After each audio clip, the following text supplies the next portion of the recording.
ओम शांति। कल की मुरली बोलो। क्या सीखा कल की मुरली से? केवल रिपीट नहीं करेंगे। क्या सीखा? व्यर्थ से मुक्त। वहां तो सबने हाथ उठा दिया तो मुक्त हो गया आज से। चलो और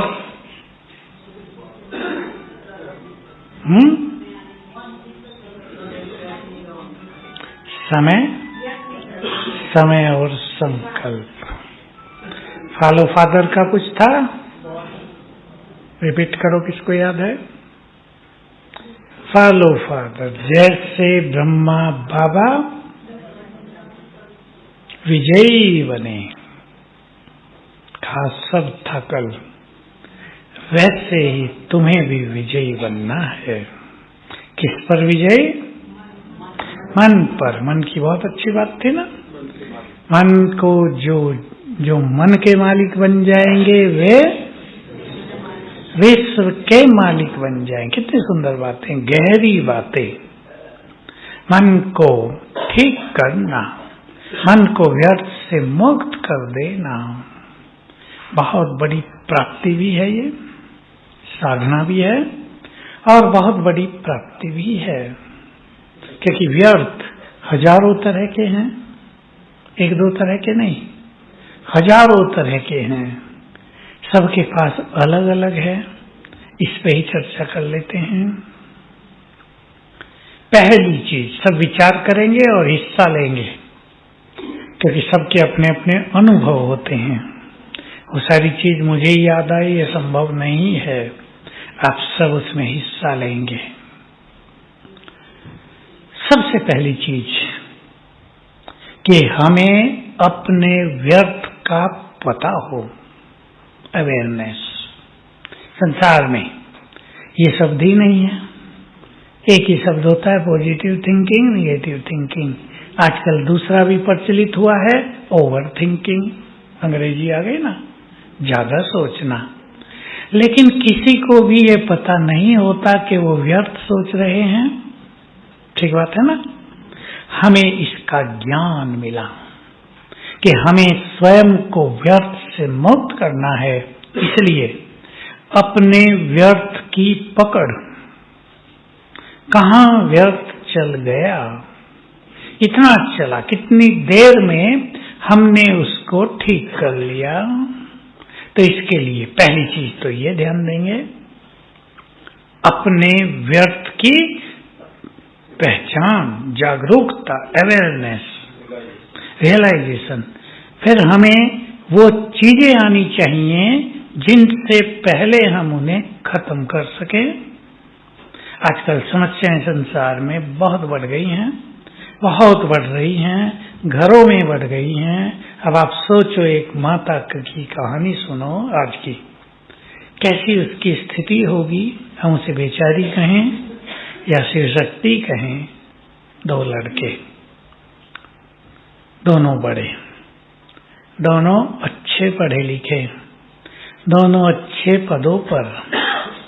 डिप्रेशन हुआ और अब दोनों ने अपने को घर में कमरों में बंद कर लिया है। सोचो इस परिस्थिति पर।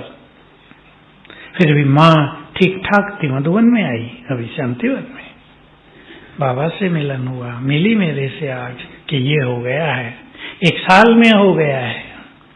जीवन भर जिसको 2 योग्य बच्चे होने की बहुत खुशी थी, खुशी होती है ना, समाज में भी अच्छा नाम होता है, उसको अचानक ऐसी परिस्थिति ने घेर लिया। पूछने आई थी क्या करें, ऐसे में योग भी तो नहीं लगता। तो ऐसे में सबसे पहली जरूरत होती है ज्ञान के कुछ ऐसे शक्तिशाली संकल्प हम अपने पास रखें जिनसे उन विचारों को सदा ही बदलते चलें। अब देखो, इस परिस्थिति पे आप विचार करो। दवाइयां दी जा रही हैं, उनमें से एक डॉक्टर भी है खुद, दवाई भी दे रहे हैं, लेकिन मानसिक रोगों की दवाई इतनी सफल होती नहीं है, आजकल सुला देते हैं। इसका योग नहीं लग रहा है, वो भी बात ठीक है, कठिन काम है योग लगाना। ऐसे में चिंता हो जाती है, अब क्या होगा, इनका क्या होगा, परिवार का क्या होगा।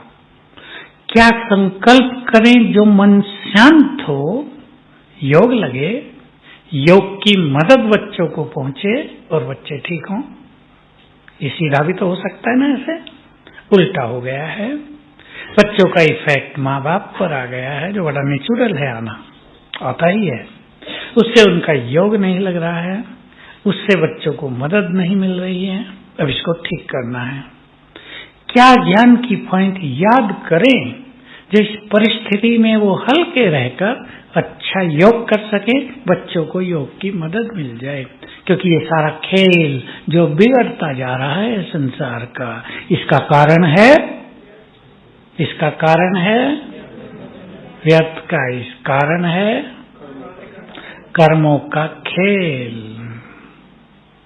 अब समय क्योंकि अंत में आ पहुंचा है, सभी को अपने कर्मों का हिसाब किताब चुकतू करना ही है, उसे कोई नहीं बच सकता। कई आ गए, आज ही कई आए, माताएं अपने युवकों को लेकर आई, भाई इनका हाल बिगड़ रहा है, बेचारे आए यहाँ, जो हम बताते हैं वो भी करने की उनमें ताकत नहीं रहती।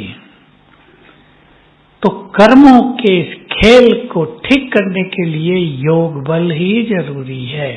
इसलिए पहले तो सभी ब्राह्मण आत्माओं को अच्छे योगी बनना होगा। बनना है या नहीं? क्योंकि अपने भी कर्म भी जागृत हो रहे हैं और पूरे परिवार के भी। अपनों को भी सहन करना कठिन हो रहा है और परिवार को तो और मार पड़ती है मनुष्य पर। कई लोग आए आज, एक बीमारी जा रही है, दूसरी आ रही है, वो जा रही, तीसरी आ रही, बीमारियों का क्रम चालू है, ठीक ही नहीं हो रहे हम। ये सब कर्मों का खेल। जब हम उन्हें कहते हैं कि इस तरह थोड़ा योग कर लो, तो उत्तर वही होता है, कौन सा? योग तो लगता नहीं। तो हमें बहुत मजबूत होना है योग साधना में, इससे पहले कि परेशानियां जीवन को मार डालें। हमें अपनी योग युक्त स्थिति से परेशानियों को समाप्त करना है। कई चीजें मनुष्य को सीखनी है और सीख भी सकते हैं हम सब। क्यों? बोलो, इसका उत्तर तो शायद हमें सर्वश्रेष्ठ ज्ञान प्राप्त है, रोशनी मिली है। संसार में किसी को रोशनी नहीं है, हमारे पास रोशनी है, ज्ञान का प्रकाश है, हमारे पास योग की शक्ति भी है, तीसरी शक्ति भी है, ध्यान दें आप, जो आप सबके पास है। बोलो कौन सी? पवित्रता की शक्ति, जिसके पास जितनी है पर है सबके पास। और चौथी परमात्म शक्ति।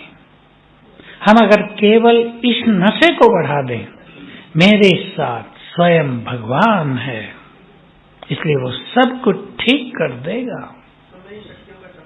हाँ, समय भी शक्ति होगा, शुरू होगा। आज से हुआ, अच्छा कल से शुरू हो गया। तो सभी बहुत अच्छा करेंगे।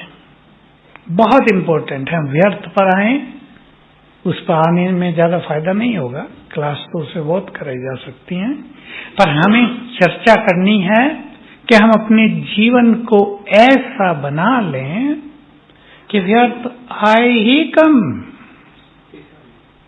क्या तरीका है? व्यर्थ के बहुत सारे कारण, पांचों विकार व्यर्थ के कारण, उनके 5 बाल बच्चे व्यर्थ के कारण। बाल बच्चे जानते हैं ना? हैं? बहुत सारे हैं, मैं तो 5 ही कहा है, पर बहुत हैं। पर चिंतन, प्रदर्शन, अलबेलापन, आलस, वैर भाव, दुर्भावनाएं, ईर्षा, द्वेष, नफरत, लगते छोटे हैं पर हैं खतरनाक।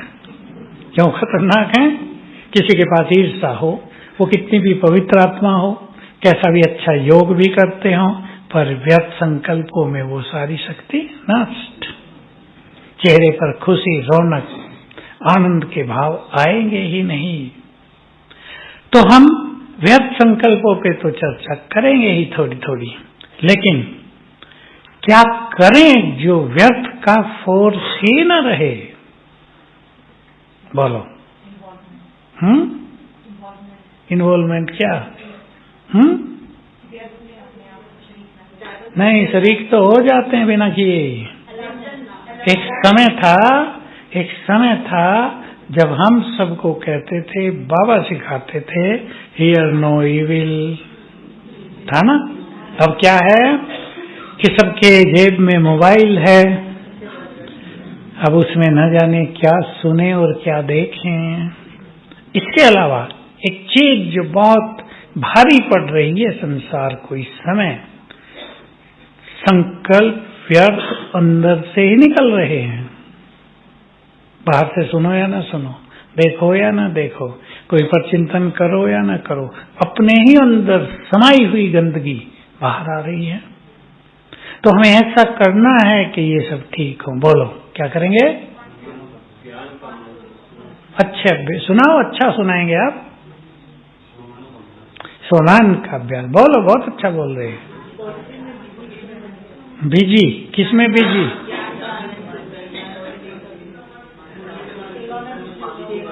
सेवा में बिजी। और बोलो, चेकिंग भी करते रहो। भाई लोग नहीं बोल रहे कुछ, माताएं तो होशियार हैं।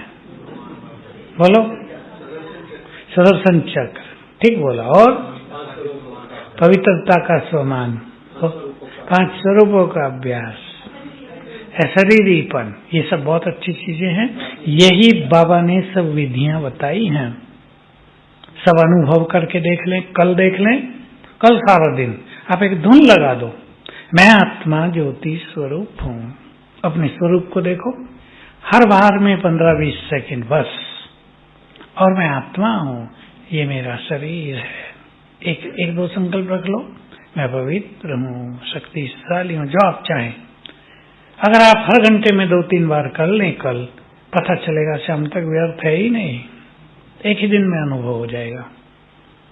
तो बाबा ने ये बहुत सुंदर विधियां बताई। संसार में किसी को इन विधियों का ज्ञान नहीं है। वो ये कहेंगे निगेटिव न सोचा करो, पर कैसे? वो तो सोचते हैं आप ही, वो किसी के वश में नहीं रहा है। समय आ गया है, क्योंकि मन की शक्ति बहुत निर्बल हो गई है। तो मन का मालिक कोई रहा नहीं। बाबा ने हम सबको ये बहुत अच्छी अवेयरनेस दी है, ज्ञान दिया है। तुम मन के मालिक हो। याद है कल की बात? मन तुम्हारी रचना है। इस बात को बढ़ाना है हमें। कैसे बढ़ाना है? सभी एक अभ्यास कर लिया करें। ये अभ्यास ऐसे हैं जो अगर सारे दिन में एक बार भी कर लेना बहुत अच्छी तरह, तो उसका इफेक्ट बहुत ज्यादा आता है। क्या? मैं आत्मा स्वराज्य अधिकारी हूं, मस्तक सिंहासन पर विराजमान हूं, मन बुद्धि की मालिक हूं, बहुत शक्तिशाली हूं। क्या संकल्प? मैं आत्मा स्वराज्य अधिकारी हूं, मन बुद्धि की मालिक हूं, बहुत शक्तिशाली हूं। 3 ही हुए ना? 3 ही ले लो। बहुत शक्तिशाली। शक्तिशाली इसलिए कि शक्तिशाली के पास ही मन की कंट्रोलिंग पावर और रूलिंग पावर आएगी। 2 शब्द बोले थे ना बाबा ने। तो ये फीलिंग अपने को देनी है, मैं मन की बुद्धि की मालिक हूं। दोनों को ले लो। मैं मन बुद्धि की मालिक हूं, राजा हूं। इसको जगाओ अपने अंदर खूब। और बहुत शक्तिशाली हूं। इससे धीरे धीरे हम मन के मालिक बनते जाएंगे। एक बार रोज कर लें, सवेरे से हम दोपहर कभी भी एक बार अपने को याद दिला दें, तुम इस मन के मालिक हो। तो धीरे धीरे क्या होगा कि हम मालिक बन जाएंगे। मन हमारी आज्ञा के बिना कहीं भटकेगा नहीं। बहुत बड़ी प्राप्ति होगी। स्वमान, तीसरी विधि स्वमान। पहली विधि है शरीरीपन, पहली, दूसरी, तीसरी कुछ भी कर लो। दूसरी विधि स्वराज्य अधिकारी, और तीसरी है स्वमान। स्वमान एक पावरफुल संकल्प है ना? स्वमान माना एक बहुत पावरफुल संकल्प, और एक एक पावरफुल संकल्प अनेक कमजोर संकल्पों को नष्ट कर देगा। तो अपने अपने स्वमान चुन के रखें सभी, जितने आपको चाहिए, 3, 5, 8 स्वमान तो बहुत है ना, जो जिसको प्रिय लगे।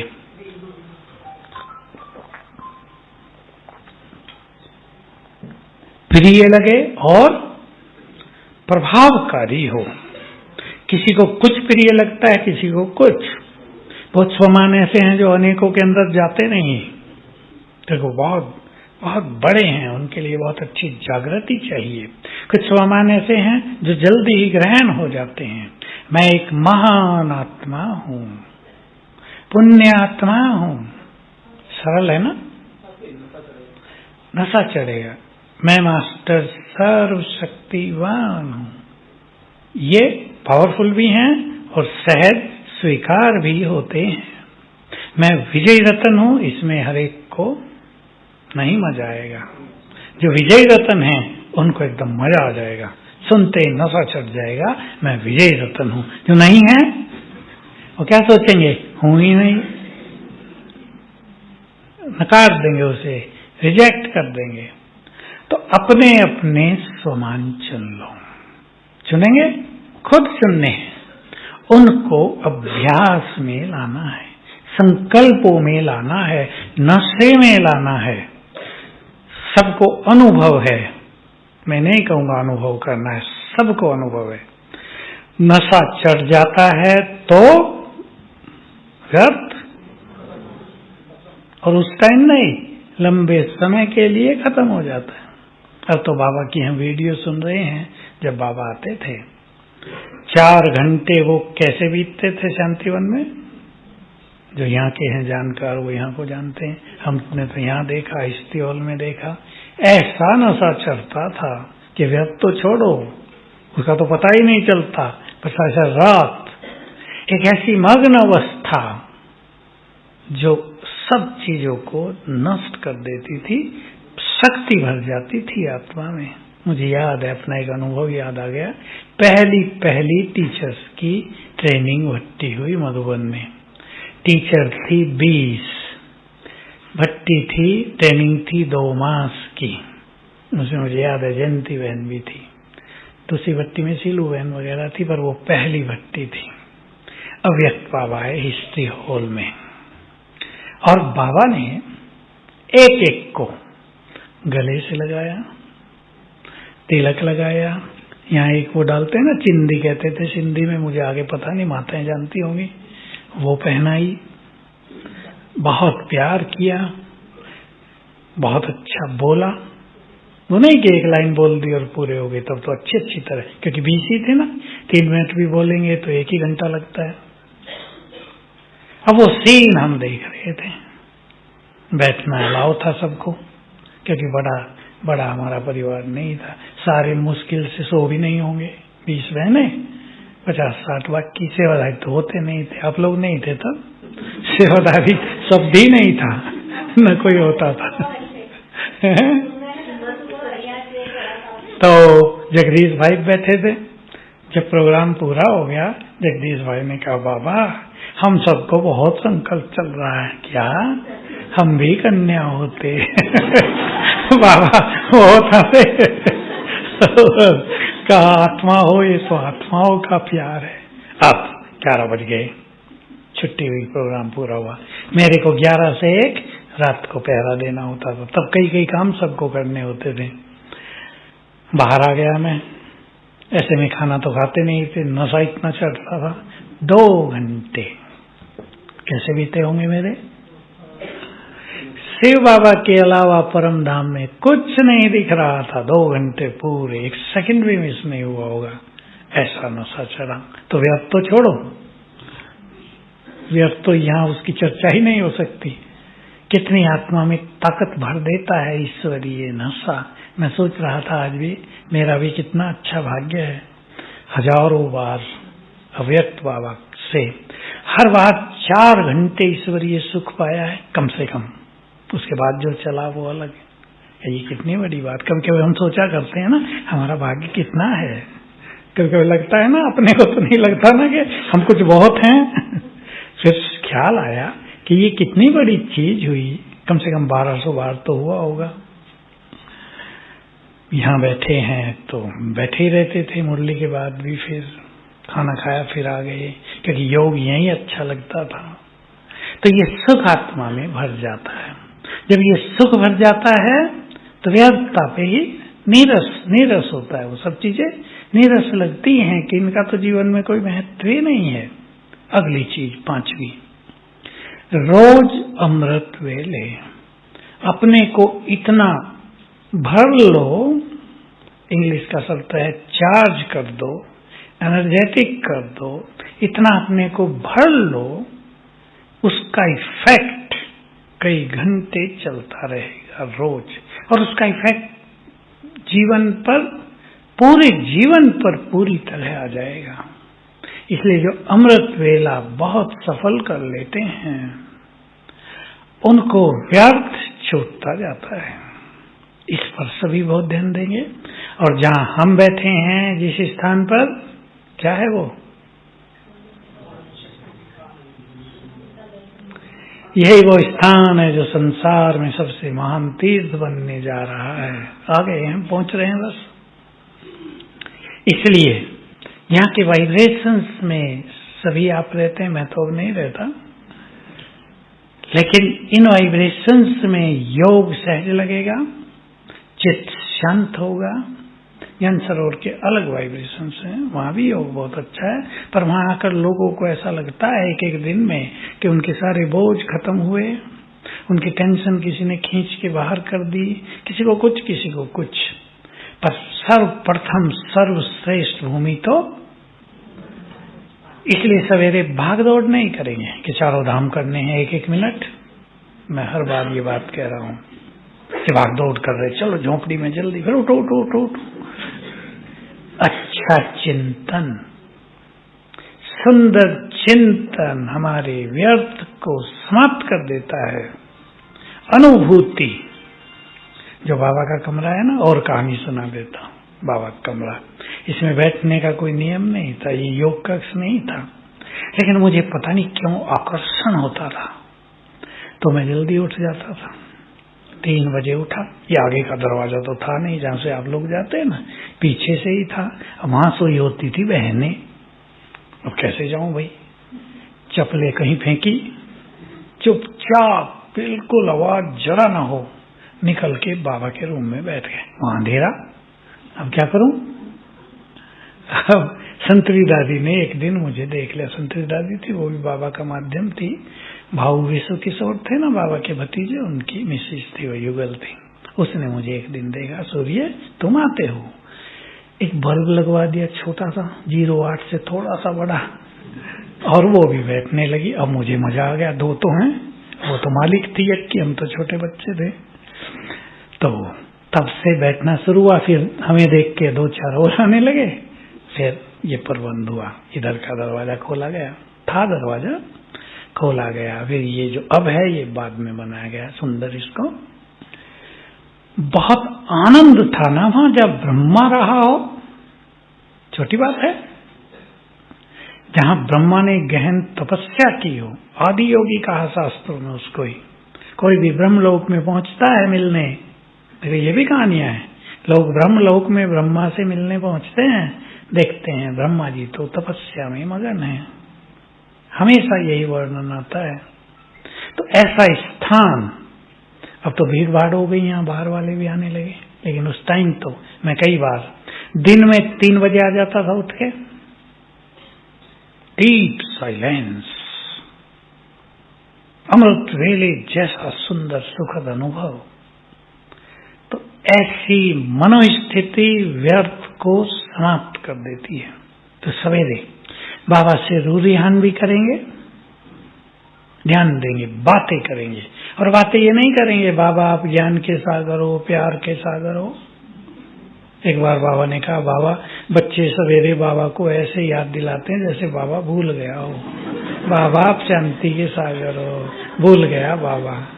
ये नहीं, शुक्रिया करेंगे बाबा को अपने पास यहाँ होमवर्क कर लेना है। कल बैठकर मुझे बाबा से क्या क्या मिला लिखना उसे। नॉर्मली हम सोचेंगे बाबा से क्या मिला तो कहेंगे सब कुछ मिला, पर सब कुछ में क्या, उसकी एक लिस्ट बनाना और बाबा को एक एक चीज के लिए शुक्रिया करना। 3 मिनट भी करेंगे, मजा आ जाएगा। बाबा आपने हमें संपूर्ण सत्य ज्ञान दिया, हम अंधकार में भटक रहे थे, शास्त्र ग्रंथों में तुम्हें ढूंढ रहे थे, तुमने आकर हमें राह दिखाई, आपको बहुत बहुत शुक्रिया। एक सच्ची बात हो गई ना, एक फीलिंग हो गई, बहुत सुंदर। क्या था क्या कर दिया। हम संसार में दुखों से भरपूर, चिंताओं में उलझे हुए, परेशानियों में जीवन बिताते हुए अब आप मिल गए, सबसे बड़ा सहारा मिल गया। आपको पाकर हम बहुत सुखी हो गए, आपको बारंबार शुक्रिया। आएगा मजा या नहीं? एक बार प्रभु प्रेम में मन मग्न हो जाएगा और ये बहुत बड़ी चीज होगी। इससे व्यर्थ तो छोड़ो, मैं व्यर्थ की बात नहीं कर रहा, आत्मा भरपूर होने लगेगी। व्यर्थ तो ऐसा है जैसे बर्तन को खाली करना, लेकिन यह है बर्तन को भरपूर करना। खाली कर दिया तो काम चलेगा? दूध का बर्तन था, खाली करके मांझ के रख दिया, फिर क्या होगा? कुछ होगा उससे? भरना भी तो है उसको। तो बुद्धि ज्ञान रत्नों से भर दी जाए। कल की मुरली में बात बाबा ने शुरू और की थी, उसको आगे नहीं बढ़ाया था। 3 तरह का भाग्य देख रहे हैं, बाप, टीचर, सदगुरु, तीनों रूप का। और सदगुरु के लिए कहा वरदानों की पालना, बाप के लिए वर्षा और टीचर से शिक्षाएं, ज्ञान। इसका बाबा ने कल विस्तार नहीं किया क्योंकि पहले कई बार कर चुके हैं। वरदान हमारे पास कितने, उसका नशा चढ़ जाए, अनेक व्यर्थ खत्म। परम शिक्षक बनकर उसने संपूर्ण ज्ञान दे दिया। ज्ञान जितना चिंतन में आएगा व्यर्थ खत्म। बाप के वर्षे का नशा जितना चढ़ेगा, क्या मिलना है उससे मुझे, व्यर्थ खत्म। वो भाग्य चेहरे पे चमकता है, सबके पे चमकता है। बाबा के बच्चों के चेहरे जितने चमकदार हैं दुनिया में नहीं। बहुत खुशी रहती है, क्लैरिटी का बल रहता है, ज्ञान का प्रकाश रहता है। सदगुरु के वरदान साथ लेकर हम चल रहे हैं, उनकी स्मृति रहे, क्योंकि हमारा वर्षा अभी गुप्त है ना भविष्य का। उसकी स्मृति हमें बहुत खुशी देगी, बहुत नशा चढ़ाएगी। मुरली हमारे अनेक व्यर्थ संकल्पों को नष्ट करती है।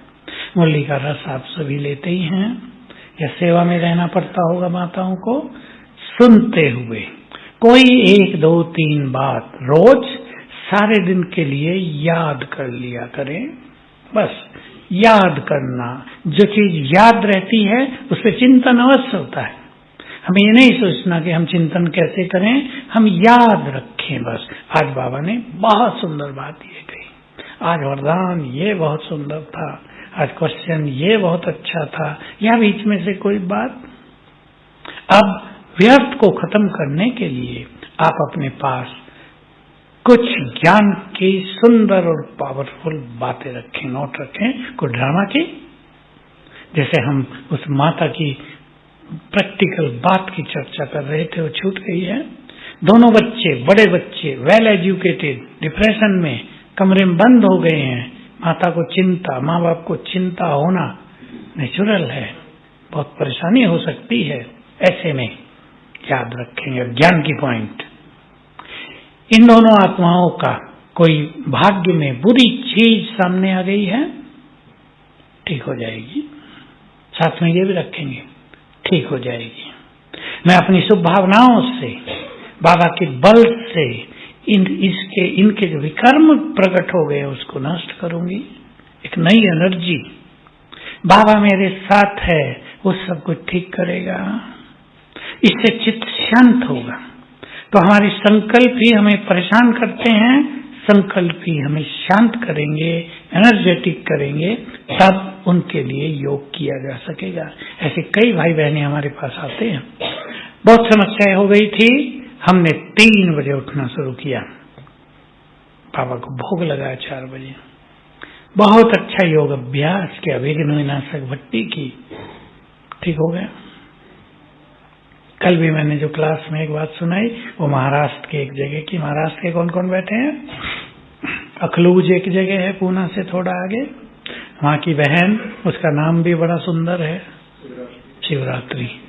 मैं कहा तुम्हारा नाम शिवरात्रि? हाँ भाई जी शिवरात्रि। उसको बहुत तकलीफ हुई थी शरीर की, बिल्कुल मृत्यु तक, अपने संकल्पों के बल से पुरुषार्थ से बिल्कुल ठीक हुई। उसको एक जमीन दी थी किसी ने, वहीं के लिए हमें बुलाया था। उसकी वो की शुरुआत फाउंडेशन स्टोन है, आप वहीं थे ना। तो देखो उसने हमें रास्ते में सुनाया, ये मेरा भाई है। 35 लाख रुपए थे बैंक में, वो बैंक पूरा ही डूब गया, औरों के भी थे।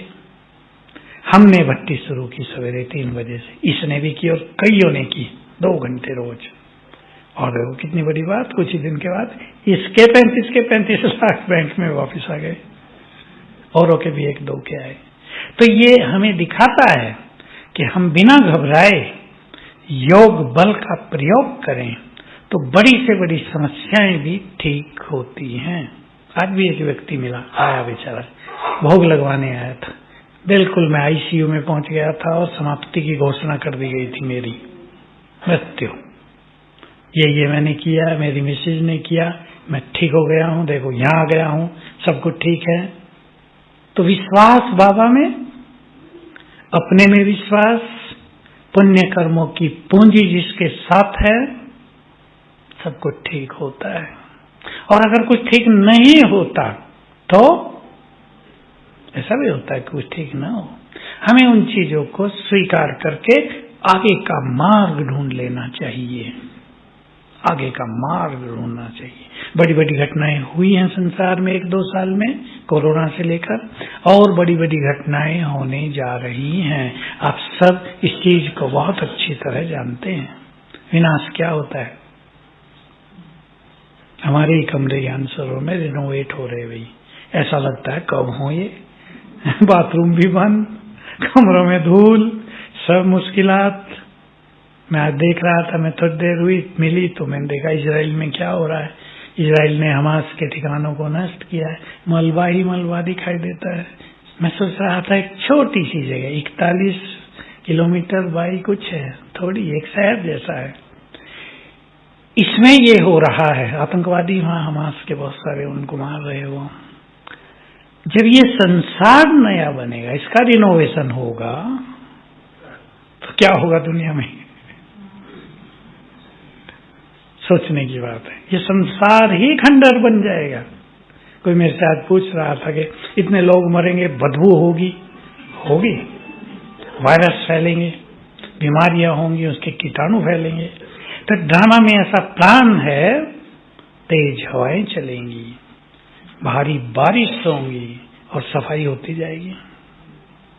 इसलिए बाबा ने कहा प्रकृति तुम्हारी सबसे बड़ी सेवाधारी होगी। सब नीचे चला जाएगा, कुछ बह के सागर में समा जाएगा। तो कैसा वंडरफुल खेल होना है इस सृष्टि पर। तो हमें अपने चित्त को बहुत हल्का कर देना है। अभी से अपने मन को तैयार कर ले। केवल विनाश की बात नहीं, विनाश से पहले ये संसार, बाबा के शब्द मैं रिपीट नहीं करता, मुझे याद रहते हैं, सरसों के दानों की तरह मनुष्य पिस जाएंगे।